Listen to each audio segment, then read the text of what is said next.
कंठीय माध्यमिक विद्यालय व NN पालीवाला ज्युनियर कॉलेज नवीन पनवेल सादर करीत आहे शैक्षणिक video. Hello friends, today we are going to learn subject General Science Standard 8 lesson number 10 Cell and Cell Organelles. This is our second period. The first period we have learned about the cell. Cell is the single unit of the living organism, and in which we learn that the cell wall and the plasma membrane. Cell wall is found around the cell of the algae, fungi and the plants, and the plasma membrane, it is a very thin, fragile and elastic covering to separate the cell components from the outer environment. Plasma membrane is also called the selectively semi-permeable membrane, and cell wall is found only in the plant cell. It is absent in the animal cell. Today we learn about the cytoplasm. What is the cytoplasm? The fluid which are inside the cell is called as the cytoplasm. Cytoplasm is material bounded by the plasma membrane. This is the plasma membrane. Outermost cover is the plasma membrane, in which this is the cytoplasm. And many cell organelles and nucleus are present in the cytoplasms. These are the various organelles. They are present in the cytoplasm, both of the cell. Cellular chemical reaction take place in the cytoplasm. All the chemical reactions take place in that cytoplasm. Vital substances like amino acid, glucose, vitamins are present in the cytoplasm. There are the amino acids and glucose, vitamins are presented. Plant cell cytoplasm is thin and pushed to the periphery to the larger central vacuole, and this animal cell cytoplasm is a more granular and dense. पेशीच्या आतमध्ये असणारे जे द्रव्य आहे, पेशी द्रव्य, त्याला cytoplasm असे म्हणतात. आणि त्या पेशीद्रव्यामध्ये पेशीची ही जी अनेक अंगके आहे, कोणकोणती आहे? न्यूक्लियस आहे, मायटोकॉन्ड्रिया आहे, देन व्हॅक्युअल्स आहेत, असे जे वेगवेगळे ऑर्गॅनिल्स आहेत ते सर्व याच्यामध्ये विखुरलेले असतात. आणि यांच्या सर्व ऍक्टिव्हिटीज जे कार्य आहे ते सायटोप्लाझम मध्येच घडून येतात. सायटोप्लाझम कशाचं बनलेलं आहे? ते इट इज अॅमिनो ऍसिड्स आणि ग्लुकोज यापासून ते बनलेलं आहे. हा ॲनिमल सेल आहे, हा प्लांट सेल आहे. प्लांट सेलला सेल वॉल असते, ॲनिमल सेलला नसते. आता या ठिकाणी सायटोप्लाझम जे आहे ॲनिमल सेलचं ते मोर ग्रॅन्युलर आणि डेन्स, घट्ट असतं. त्या मानाने प्लांट सेल मधलं सायटोप्लाझम जे आहे it is a very thin and push to the periphery to the larger central vacuole, आणि त्याचा जो प्रेशर आहे ते या व्हॅक्युअलकडे ते ढकलत असतं. तर अशा रीतीने सायटोप्लाझम हे अतिशय महत्वाचं कार्य जे आहे ते पेशीमध्ये करत असतं. Then we learn about the all cell organelles. Cell organelles म्हणजे पेशीच्या आतमधली ही अंगके, या प्रत्येकाचं आपण कार्य बघूया. न्यूक्लियस असेल, नंतर मायटोकॉन्ड्रिया असेल, देन गॉल्जी कॉम्प्लेक्स असेल किंवा व्हॅक्युअल असेल, या सर्वांचं काय कार्य आहे त्याबद्दल आपण माहिती घेऊया. The first cell organelle is the nucleus. We have learned the nucleus. This is the diagram of the nucleus. This is nucleolus, and is the outer covering is the chromatin. Then the covering have a pores, nuclear pores, and in which there is a nuclear membrane are present. When observed under the electron microscope, we can see nucleus covered by a double layer. Electron microscope मध्ये जर बघितलं तर हा nucleus आपल्याला double layer membrane दिसतो, आणि तो पोरस आहे. पोरस म्हणजे त्याला असंख्य अशी छोटी छोटी छिद्रे आहेत. छिद्रांचा काय उपयोग आहे? This pores allows the passage of material in and out of the nucleus. इथे एक असा रस्ता तयार होतो की बाहेरचे जी पदार्थ आहेत ती आतपर्यंत जातात आणि आतील जी आहेत ती बाहेर येण्यासाठी हा एक प्रकारचा मार्ग त्या ठिकाणी केलेला आहे. Nucleus has one round nucleolus and a network of the chromatin fibre. त्याच्यामध्ये एक न्यूक्लिओलस असतो आणि त्याच्या भोवती काय आहे? Network of the chromatin fibre. क्रोमॅटिनचे जे धागे आहेत त्याचं नेटवर्क असतं. Chromatin fibres are thin thread like structure. ते क्रोमॅटिन कसे असतात? ते पातळ धाग्यासारखे असतात. Which condense to form short thick chromosomes at the time of the cell division. ज्या वेळेला सेल डिव्हिजन होतं म्हणजे पेशी विभागली जाते त्यावेळेला न्यूक्लियस हा महत्वाचं कार्य करत असतं आणि त्याच वेळेला हे क्रोमॅटिनचे जे थिन धागे असतात, पातळ धागे असतात, ते सगळे एकत्र येतात आणि त्यांच्यापासून एक थिक असं क्रोमोझोम तयार होते. शॉर्ट, आखूड आणि जाड असा धागा त्या ठिकाणी तयार होतो. Functional segments of the chromosomes are called as the gene. आणि त्याचं जे कार्य आहे क्रोमॅटिनचं त्याला जीन्स असं म्हटलं जातं. म्हणजे हेच आपले जे हेरिडेटरी कॅरेक्टर्स असतात, अनुवांशिक गुणधर्म एका पिढीकडून दुसऱ्या पिढीकडे पाठवण्याचं जे कार्य आहे ते या जीन्सच्या माध्यमातून होतंय आणि ते क्रोमॅटिनचे धागे जे आहेत ते हे कार्य घडवून आणत असतात. Function of the nucleus. काय फंक्शन आहे? It controls all the metabolic activities of the cell and also the cell division. Cell division म्हणजे पेशी विभाजन, एका पेशीपासून 2 पेशी तयार होणे, ही जी अत्यंत महत्वाची क्रिया आहे त्यामध्ये न्यूक्लियस हा भाग घेतो आणि सर्व मेटाबॉलिक ऍक्टिव्हिटीज ज्या आहेत, शरीरातील सर्व चय अपचय क्रिया ज्या आहेत त्या कार्य करण्यासाठी सुद्धा त्याच्यावर कंट्रोल ठेवण्याचं जे कार्य आहे ते न्यूक्लियस करत असतो.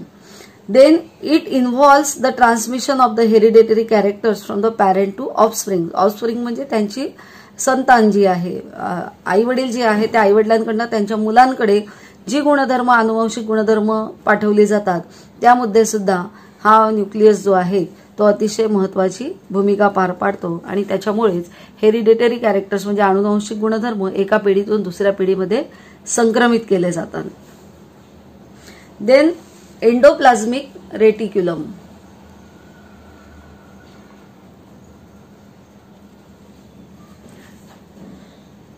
हे आपल्याला एंडोप्लाझ्मिक रेटिक्युलम या ठिकाणी दिसत आहे. The organelles which conducts various substances inside the cell is called as endoplasmic reticulum. त्यालाच ER शॉर्ट फॉर्म मध्ये त्याला म्हटलं जात आहे आणि has a net like structure. पुन्हा हे स्ट्रक्चर आपल्याला कसं दिसत आहे? एखाद्या जाळीसारखं आपल्याला ते स्ट्रक्चर त्या ठिकाणी दिसत आहे. पेशीच्या आतमध्ये विविध पदार्थांचं वहन करणाऱ्या जे अंगक आहे त्याला हे आपल्याला एंडोप्लाझ्मिक रेटिक्युलम म्हणजे अंतर्जालिका असं म्हणतात. म्हणजे जे काही पेशीपर्यंत आपण खाल्लेलं अन्न वगैरे जे आहे ते पोचवलं जातं, ते अन्न, तो जो रस आहे तो या पेशीच्या केंद्रकापर्यंत पोहोचवण्यासाठी सुद्धा विविध प्रक्रिया होत असतात आणि या ठिकाणी हा वहन करण्याचं कार्य करत आहे, ट्रान्सपोर्ट त्या ठिकाणी करत आहे. Endoplasmic reticulum has net like structure consist of interconnected miniature tubes. आता ह्या सगळ्या इंटरकनेक्टेड म्हणजे एकमेकांना जोडलेल्या या ट्यूब्स आहेत. एकामधून दुसऱ्यामध्ये, दुसऱ्यामधून तिसऱ्यामध्ये असं आपल्या त्या जे काही अन्नपदार्थ आहेत पचलेले ते पोहोचवण्याचं कार्य इथे होत आहे. Endoplasmic reticulum is connected to nucleus from the inner side of the plasma membrane from the outer side.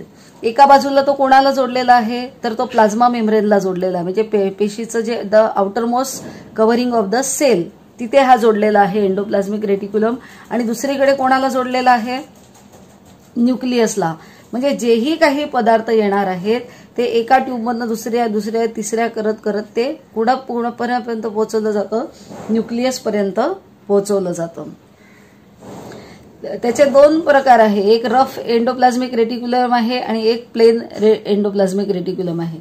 आता फंक्शन काय आहे त्याचे? हे रफ आहे ज्याच्यावर असे डॉट्स आपल्याला दिसतात, खडबडीतपणा दिसतो. That is the rough endoplasmic reticulum has ribosomes granules on the outer surface. त्याच्या आउटर सरफेसवर काय आहे तर रायबोझोम्सचे कण त्याच्यावर आपल्याला दिसून येतात म्हणून तिला खडबडीत आंतरद्रव्य जालिका असे म्हणतात.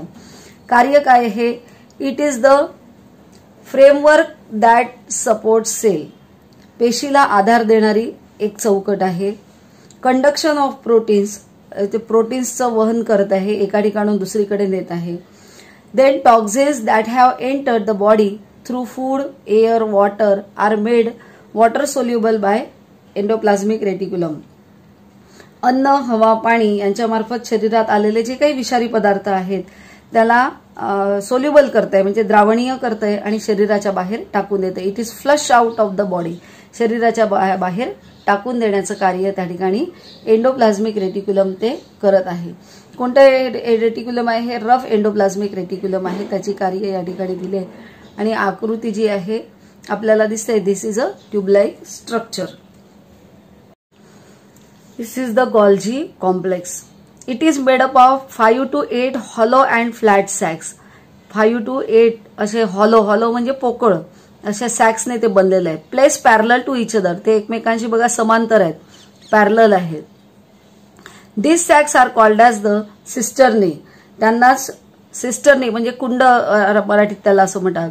And they are filled with the different enzyme. या प्रत्येक एक कुंड जे आहे, जसं पाण्याची टाकी असते त्या पद्धतीने हे आहेत आणि त्या प्रत्येकमध्ये एक विशिष्ट प्रकारचं एन्झाईम्स विकर जे आहे ते भरलेलं असतं. The proteins coming from the endoplasmic reticulum are enclose in the vesicle which come towards the Golgi complex. इथे व्हेसिकल्स दाखवलेले आहे बघा, व्हेसिकल्स. जे एंडोप्लाझ्मिक रेटिक्युलम कडून जे काही प्रोटीन्स आलेलं आहे ते अशा पद्धतीने व्हेसिकलमध्ये क्लोज होऊन त्या ठिकाणी येत असतं. Which come towards the Golgi complex via cytoplasm. Cytoplasm आपण बघितलंय, पेशीद्रव्य, की ज्यामध्ये पेशीची अनेक अंगके विखुरलेली आहेत आणि आपापलं काम त्या पेशीद्रव्यातच ती करत आहेत. तर या सायटोप्लाझमच्या द्वारे गोल्जी कॉम्प्लेक्स पर्यंत काय आलेलं आहे? एंडोप्लाझ्मिक रेटिक्युलमनी व्हेसिकल पाठवलेले आहेत. They fuse with the formation face of the Golgi membranes. ते असे बंद स्वरूपामध्ये, बंदिस्त स्वरूपामध्ये असतात आणि निर्मितीक्षम बाजूशी त्या संयोग पावतात. ज्या ठिकाणी फॉर्मेशन फेस म्हणजे निर्मिती ज्या ठिकाणी होत असते, असा जो फेस आहे या गोल्जी कॉम्प्लेक्सचा, त्या तिथपर्यंत त्या येतात. आणि empty their contents in the cisternae. आणि त्यांनी जे काही भरून आणलेलं आहे, प्रोटीन्स असेल काय असेल, ते या सिस्टर्नीमध्ये ते ओतून देतात. बघा इथे दिले सिस्टर्नी. या एंडोप्लाझ्मिक रेटिक्युलम कडून आलेलं जे काही द्रव्य आहे ते या सिस्टर्नीमध्ये ओतलं जातं, पहिल्या सिस्टर्नीमध्ये ओतलं जातं. As they pass through the cisternae they are chemically modified with the help of enzyme. आपण बघितलं की या प्रत्येकामध्ये वेगवेगळे एन्झाईम्स भरलेले असतात. मग त्याची आणि या जे काही प्रोटीन्स आलेले आहेत त्याची रिॲक्शन होते, ते मॉडिफाईड होतात, नवीन त्याचं स्वरूप तयार होतं आणि अशा रीतीने ते एका कुंडातून दुसऱ्या कुंडामध्ये ते जातात. They are again pack in the vesicle. ते पुन्हा अशा व्हेसिकलमध्ये पॅक होतात आणि मग नवीन कुंडामध्ये जातात. These vesicles are exit from the maturation phase. असं करत करत या मॅच्युरेशन फेज पर्यंत जातात आणि फ्युजिंग व्हेसिकल पुन्हा त्या ठिकाणी तयार होत आहे. Cisternae work like a packing department that packs and distribute the substance. एखाद्या कारखान्यामध्ये जर जे उत्पादन तयार झालंय ते कसं पॅक केलं जातं आणि बाहेर पाठवलं जातं, तेच कार्य या ठिकाणी गोल्जी कॉम्प्लेक्सद्वारा केलं जात आहे. की आलेले प्रोटीन्स एका कुंडातून दुसऱ्यातून तिसऱ्यात असं करत करत ते मॉडिफाईड होऊन नवीन स्वरूप त्याचं तयार होऊन शेवटी तिथून ते बाहेर पडतंय. तर ते पॅकिंग डिपार्टमेंट सारखं ते कार्य करत आहे. आता याचे फंक्शन्स काय आहेत? गोल्जी कॉम्प्लेक्सचे फंक्शन काय आहे? Golgi complex is the secretory organ of the cell. स्त्रावी अंगक आहे, म्हणजे त्यांना जे वेगवेगळ्या प्रकारचे जे स्त्राव आहेत ते बाहेर पडत आहेत. It modified sorts and packs material synthesize in the cell. ज्या त्यामध्ये सेलमध्ये असणारे जे एन्झाईम्स असेल, म्युकस असेल, प्रोटीन असेल, पिगमेंट्स असेल, ह्या सर्वांची विभागणी करणे आणि त्यांना पेशीमध्ये किंवा पेशी बाहेर पाठवणे हे काम ते करतात. आणि त्यासाठी त्यांना प्लाझ्मा मेम्ब्रेन, लायझोझोम्स यांची मदत होते. It produce vacuoles and secretory vesicles. Vacuole म्हणजे रिक्तिका, रिकामी जागा, आणि सिक्रेटरी व्हेसिकल्स म्हणजे ज्याच्यातनं विकर बाहेर पडत आहे, अशा दोघांचीही निर्मिती करण्याचं काम गोल्जी कॉम्प्लेक्स करतं. It helps the formation of cell wall, plasma membrane and lysosomes. याच्या व्यतिरिक्त प्लाझ्मा मेम्ब्रेन तयार करणे, लायझोझोम्स तयार करणे, सेल वॉल तयार करणे अशी कामे सुद्धा ते करतात. त्यानंतर इथे सायंटिस्ट दाखवलेले आहेत. Camillo Golgi distributed the Golgi complex, describe the Golgi complex for the first time. यांनी सगळ्यात आधी शोधून काढलेलं आहे गोल्जी कॉम्प्लेक्स. आणि ते जे टेक्निक्स आहेत त्याला काळी अभिक्रिया ह्या रंजन तंत्राद्वारे त्यांनी विकसित केलं आणि त्यासाठी त्यांना नोबेल पारितोषिक सुद्धा मिळालेलं आहे. Then we learn about the lysosomes. Lysosomes इथे आपल्याला डायग्राम दाखवली आहे. ग्रीनिश कलर दिसतोय. एन्झाईम कॉम्प्लेक्स आहे, सिंगल मेम्ब्रेनने बाउंड आहे, म्हणजे फक्त याच्याभोवती एक सिंगल पातळ मेम्ब्रेन आहे आणि आतमध्ये हिरवट रंगाचा द्राव विकर जे आहे ते भरलेलं आहे. Lysosomes are simple single membrane bound sac filled with the digestive enzyme. याच्यामध्ये जे आहे ते डायजेस्टिव्ह एन्झाईम म्हणजे पचन ज्याद्वारे होतंय असं एन्झाईम त्यामध्ये भरलेलं आहे आणि ते एकपटलाने वेष्टित आहे. फंक्शन काय आहे? Immune system. इम्युन सिस्टीम हा शब्द आता तुम्हाला माहित झाला असेल. इम्युन म्हणजे रोगप्रतिकारक यंत्रणा, सिस्टीम म्हणजे यंत्रणा. It destroy viruses bacteria that attack the cell. कुठलेही व्हायरस असेल किंवा बॅक्टेरिया असेल जो शरीराच्या आत जाऊन पेशीवर अटॅक करत असेल तर त्यांच्याशी लढण्याचं जे कार्य आहे, त्यांना नष्ट करण्याचं कार्य हे लायझोझोम्स करतात. यातली जी विकरे आहेत ती त्याच्यावर टाकल्यानंतर ते नष्ट होतात. देन डिमोलिशन स्क्वॉड, उद्ध्वस्त करणारं पथक आहे. It destroys worn out cellular organelles and organic debris. Autolysis. Autolysis म्हणजे स्वयंचलित यंत्रणा आहे. कशाची? ते डिमोलिशन स्क्वॉड म्हणून कार्य करतो, उद्ध्वस्त करणारे पथक. शरीरामध्ये जे कमजोर झालेल्या पेशी असतील, पेशीची अंगके असतील किंवा कार्बनी कचरा असेल, हे नष्ट कसं होतंय? तर ह्या लायझोझोम्समुळे अगदी स्वयंचलित प्रेरणेने यातला द्रव त्याच्यावर टाकला जातो आणि ते नष्ट केले जातात. It is also called as the suicide bags. Why the lysosomes are called as the suicide bag?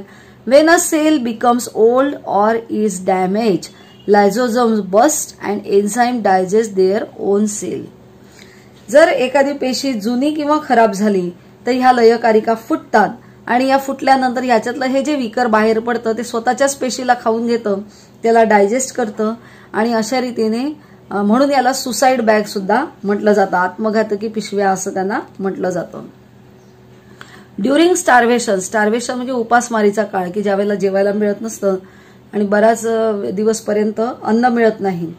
या काळामध्ये लायझोझोम डायजेस्ट स्टोर्ड प्रोटीन फॅट्स. त्यांचं अन्न काय आहे? तर शरीरात साठवलेले जे प्रोटीन्स असतील किंवा मेद असेल याचं पचन करण्याचं कार्य सुद्धा लायझोझोम्स जे आहे ते करते. The another cell organelles is the mitochondria. This is the diagram of the mitochondria. Mitochondria. Each cell requires energy and this energy is produced in the mitochondria. प्रत्येक पेशीला कार्य करण्यासाठी कशाची आवश्यकता असते? एनर्जीची आवश्यकता, ऊर्जेची आवश्यकता असते. आणि ती एनर्जी कुठे प्रोड्यूस होते? तर या मायटोकॉन्ड्रियामध्ये ती एनर्जी प्रोड्यूस होते. Under electron microscope, the mitochondria is seen the double layer membrane structure. Electron microscope मध्ये ऑब्झर्व केलं तर आपल्याला या ठिकाणी त्याचा इनर मेम्ब्रेन आणि आउटर मेम्ब्रेन अशा पद्धतीचा डबल लेअर या ठिकाणी दिसतोय. The outer membrane is a पोरस. पोरस आपल्याला माहिती आहे, पोरस म्हणजे सच्छिद्र, ज्याला छिद्रे असतात. And the inner membrane is deeply folded. हा आतमधला जो मेम्ब्रेन आहे तो डीपली फोल्ड दिसतोय आपल्याला. बघा असंख्य त्याला वळ्या दिसतात आहे. आणि outer is the porous. These folds are called as the cristae. त्या ह्या ज्या फोल्ड आहे त्याला क्राइस्ट असे म्हणतात. The inner cavity filled with the proteinaceous gel like matrix containing ribosomes. याच्या आतमध्ये जे द्रव आपल्याला दिसत आहे तो काय आहे? मॅट्रिक्स आहे. काय? प्रोटीनाशियस जेल, एक असा प्रोटीनयुक्त द्रव पदार्थ त्यामध्ये भरलेला असतो, त्याला जेली सदृश्य असतो. त्यामध्ये काय काय आहे? तर त्यामध्ये रायबोझोम्स आहे, फॉस्फेट आहे, डायऑक्झो रायबोन्यूक्लिक ऍसिडचे रेणू आहेत आणि म्हणूनच ते प्रथिन संश्लेषण जी क्रिया आहे ती करू शकतात. The inner cavity is filled with proteinaceous gel like matrix containing ribosomes, phosphate granules and DNA. आणि म्हणून ते इट प्रोड्यूस ओन प्रोटीन, स्वतःचं प्रोटीन ते तयार करू शकतात. With the help of enzymes, mitochondria oxides carbohydrates, fats in the cell. पेशीच्या आतपर्यंत पोहोचलेले जे कार्बोहायड्रेट्स असतील किंवा फॅट्स असतील त्याचे ते विकरांच्या साह्याने काय करत आहे? ऑक्सिडायझेशन त्याचं करून आणतात, ऑक्सिडाइज करतात त्याला. आणि the energy release this process, त्यापासून निर्माण झालेली जी एनर्जी आहे ती स्टोर्ड करतात. कशामध्ये? In the form of ATP. ATP म्हणजे काय आहे? तर ॲडेनोसिन ट्रायफॉस्फेट, याचा लॉंग फॉर्म आहे एटीपीचा, ॲडेनोसिन ट्रायफॉस्फेट. म्हणजे जी ही ऊर्जा तयार होईल ती या एटीपी मध्ये साठवून ठेवली जाते. बघा, आपण जे खाल्लेलं अन्न आहे ते पचतं, त्याचा पाचकरस तयार होतो. पाचकरस प्रत्येक पेशीपर्यंत जातो. पेशीमध्ये गेल्यानंतर आपल्याला माहिती आहे प्लाझ्मा मेम्ब्रेनच्या मधून तो पेशीच्या आत जातो. आत गेल्यानंतर पेशीरस या मायटोकॉन्ड्रियापर्यंत पण पोहोचतो.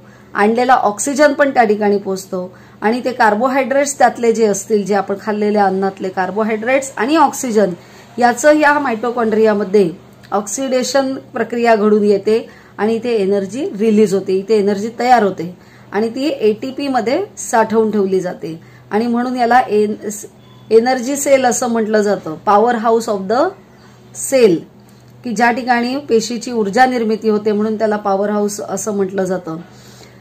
Plant cell have less mitochondria than the animal cell. Animal सेलमध्ये हे मायटोकॉन्ड्रिया जास्त प्रमाणात असतात, कारण आपल्याला माहिती आहे की प्राणी किंवा मनुष्य जे आहे ते हालचाल करत असतात आणि प्रत्येक कार्याला ऊर्जेची गरज असते. झाडांमध्ये ह्या ज्या मायटोकॉन्ड्रिया असतात त्या कमी प्रमाणामध्ये असतात. फंक्शन काय आहे? To produce energy rich compound, ऊर्जा समृद्ध संयुग तयार करणे, ज्याचं नाव आहे एटीपी, हे याचं प्रमुख कार्य आहे. Synthesize of protein, carbohydrates, lipids by using the energy in ATP.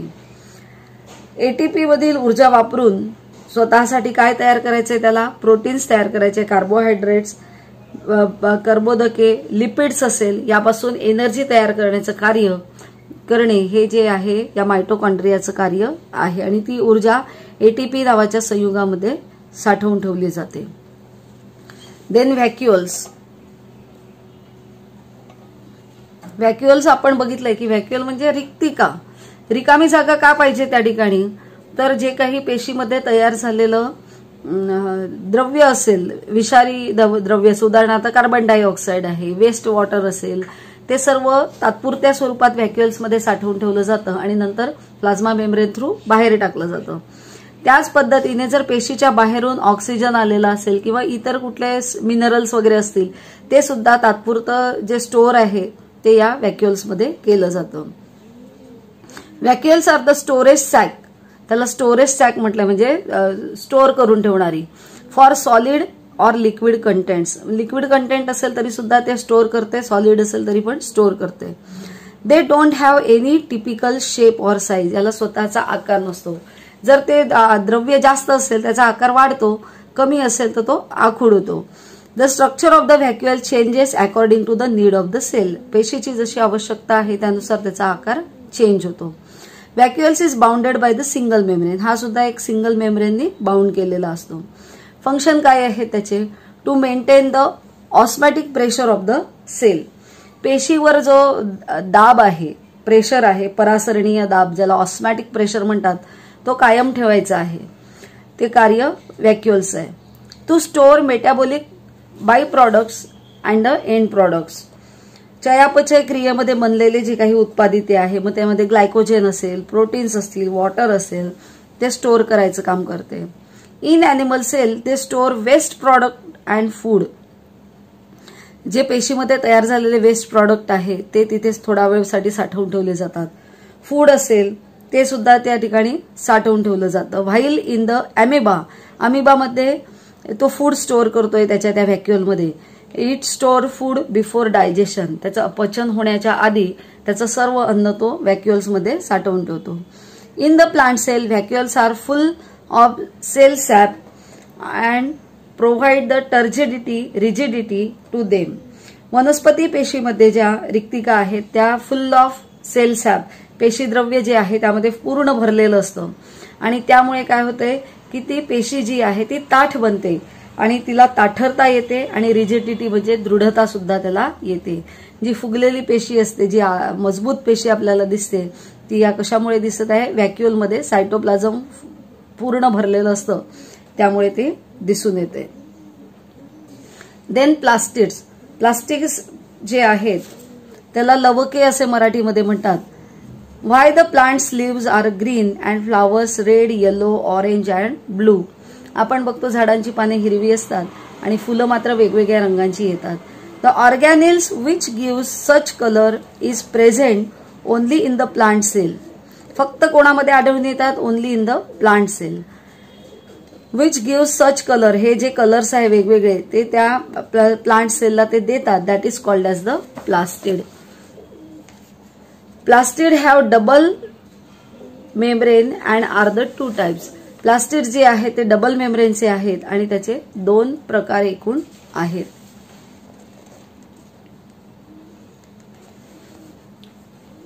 Colour of the plant part आणि पिगमेंट्स, त्याचे 2 प्रकार कोणते आहेत, तर पहिला आहे ल्युकोप्लास्ट आहे आणि सेकंड आहे क्रोमोप्लास्ट आहे.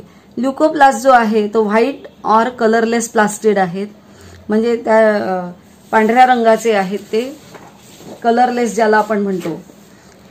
आणि दुसरं जी आहे क्रोमोप्लास्ट जी आहे ती कलर्ड प्लास्टिड्स आहे. ही कलर्ड प्लास्टिड जर असतील तर मग फुलांना विविध रंग येतात आणि जर ल्युकोप्लास्ट जास्त असेल तर ते व्हाईट कलरचेच राहतात. त्यामधले chromoplast are get converted into other types of the chromoplast. हे जी क्लोरोप्लास्ट आहेत ही क्रोमोप्लास्ट मध्ये कन्व्हर्टेड होतात. The raw green tomatoes are turn red. आपण बघतो की कच्चे टमाटर हिरव्या रंगाचे असतात पण ते पिकल्यानंतर मात्र लाल रंगाचे होतात. Due to breakdown of the chlorophyll, त्याच्यामध्ये असणारा जो क्लोरोफिल आहे हिरवा रंग तो ब्रेकडाऊन होतो, म्हणजे ते नष्ट होतं आणि त्या ठिकाणी लायकोपिन जे आहे ते तयार होतं आणि त्यामुळे टमाटरला लाल रंग आलेला आपल्याला दिसून होतो. आंब्याच्या मध्ये पण तसंच आहे. रॉ मँगो जो असेल तो ग्रीन कलरचा असतो आणि तो पूर्ण राईप झाल्यानंतर म्हणजे पिकल्यानंतर त्याचा येलो कलर जो आहे तो त्याला आलेला आपल्याला दिसून येतो. या ठिकाणी आपल्याला colour of the part plant दिले आणि पिगमेंट त्याच्यामध्ये कोणकोणते ते दिले हे महत्वाचे आहेत. ग्रीन लिव्स जे आहेत त्यामध्ये काय असतं, क्लोरोफिल असतं. ऑरेंज कलर जर असेल, समजा कॅरेट ऑरेंज कलरचे असतात, त्यामध्ये काय आहे, कॅरोटीन आहे. येलो कलर असेल त्यामध्ये झॅन्थोफिल आहे, रंगद्रव्य. पिगमेंट्स म्हणजे रंगद्रव्य, झॅन्थोफिल नावाचं रंगद्रव्य आहे. पर्पल ब्लू कलर असेल तर अँथोसायनिन जे आहे ते पिगमेंट त्याच्यामध्ये आढळून येतात. डार्क पिंक असेल, बिटाचा रंग असतो बघा, डार्क पिंक कलर, त्याच्यामध्ये बिटॅलिन नावाचं पिगमेंट हे आढळून येतं. ते आपल्याला जोड्या लावांसाठी विचारू शकतात की कोशामध्ये कोणतं पिगमेंट्स आढळून येते. त्यानंतर क्लोरोप्लास्ट, इथे क्लोरोप्लास्टची आपल्याला डायग्राम दिसत आहे.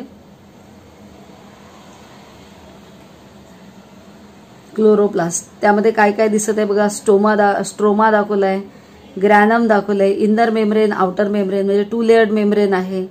त्यानंतर इंटर मेम्ब्रेनियस स्पेस पण दाखवलेली आहे, 2 मेम्ब्रेनच्या मध्ये असणारी स्पेस आहे. आणि थायलॅकॉइड जे आहे रंगद्रव्य ते त्या ठिकाणी दिसत आहे.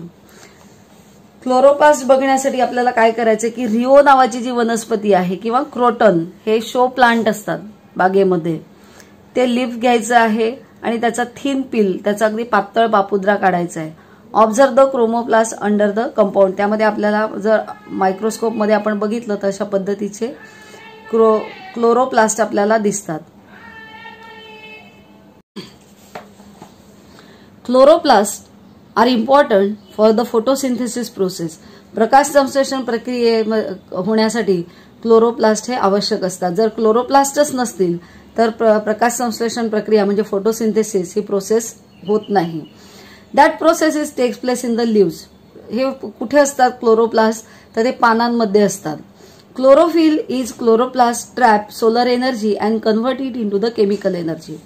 हे जे क्लोरोफिल आहेत ते क्लोरोप्लास्ट मधले क्लोरोफिल जे आहेत ते काय करतात, ट्रॅप द सोलर एनर्जी, सूर्याची जी शक्ती आहे, एनर्जी आहे ती ग्रहण करतात आणि सूर्याच्या ऊर्जेला कशामध्ये कन्व्हर्ट करतात, रूपांतरित करतात, तर केमिकल एनर्जीमध्ये कन्व्हर्टेड करतात. Stroma in the chloroplast contain enzymes, DNA, ribosomes, carbohydrates that are necessary for the photosynthesis. हा जो स्ट्रोमा आहे यामध्ये क्लोरोप्लास्ट कंटेन्स एन्झाइम्स, काही एन्झाइम्स त्यामध्ये असतात, विकरे त्यामध्ये असतात, डीएनए असतात, रायबोझोम्स असतात. त्याचबरोबर कार्बोहायड्रेट्स हे अतिशय महत्वाचे आहे. कार्बोहायड्रेट्स प्रकाश संश्लेषण प्रक्रिया म्हणजे फोटोसिंथेसिस प्रोसेससाठी कार्बोहायड्रेट, सोलर एनर्जी, नंतर वॉटर, मिनरल्स हे सर्व घटक आवश्यक आहे, necessary for the photosynthesis. Then function of the chloroplast. Chloroplast convert solar energy into chemical energy. त्याचं महत्वाचं कार्य कुठलं आहे तर it converts the solar energy into chemical energy, म्हणजे आपल्याला अन्नाच्या स्वरूपात ती एनर्जी मिळते. Chromoplast give different colours to flower and fruits. Chromoplast जे असतात त्यांच्यामुळे आपल्याला विविध रंगाची फुले आणि फळे मिळतात. Leucoplast are involve in the synthesis and storage of the food like starch, oil and protein. झाडांना जी फळं किंवा तेलबिया असतील किंवा कंदमुळे असतील ही सर्व स्टोअर करायचं कार्य जे आहे ते कोण करता येईल, ल्युकोप्लास्ट करतात. आणि त्यामुळे आपल्याला वनस्पतींपासून स्टार्च असेल, ऑइल असेल किंवा प्रोटीन्स असेल ती मोठ्या प्रमाणामध्ये मिळतात. Mitochondria and plastids can produce protein as well as replicant themselves. They have their own DNA and ribosomes. त्यामध्ये जे मायटोकॉन्ड्रिया आहे, तंतुकणिका किंवा लवके असतात, त्यामध्ये DNA असतात आणि रायबोझोम्स असतात आणि त्यामुळे ते स्वतःचे proteins they makes their own protein, स्वतःचे प्रोटीन स्वतःच तयार करतात. After studying the cell and cell organelles, अशा पद्धतीने पूर्ण सेलचा आणि सेल ऑर्गॅनिल्सचा अभ्यास केल्यानंतर you have know that the function of the plant and animal cell. Plant cell आणि अॅनिमल सेलचे फंक्शन्स काय आहे, ते कशा पद्धतीने दे टेक प्लेस स्मूथली, सहजरित्या ते कशा पद्धतीने सुरू असतात ते आपण त्याचा अभ्यास यामध्ये केलेला आहे. Such develop cells are called as the eukaryotic cell. आणि असे सेल की ज्यामध्ये ही सर्व सेल ऑर्गॅनिल्स आढळून येतात, ते आपली कामे प्रॉपर प्रमाणे करतात. ज्यामध्ये केंद्रक असतं त्यांना युकॅरियोटिक सेल म्हणजे असं म्हटलं जातं.